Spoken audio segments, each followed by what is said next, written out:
In this video, I'll guide you on how to delete your Google Business profile.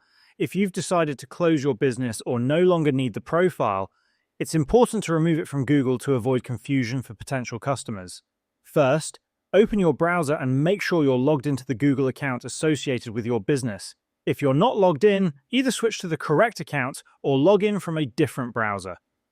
Once you've confirmed you're logged in, type My Business into the search bar and hit Enter. You'll see your business profile appear in the search results.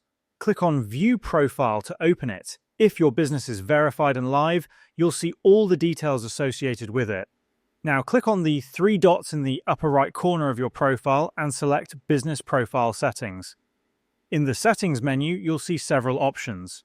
Click on Remove Business Profile, then select Remove Profile Content and Managers. This step will delete all posts, photos, videos, and any other content linked to your business. If you'd like to download your business content before deleting it, there's an option to do that here.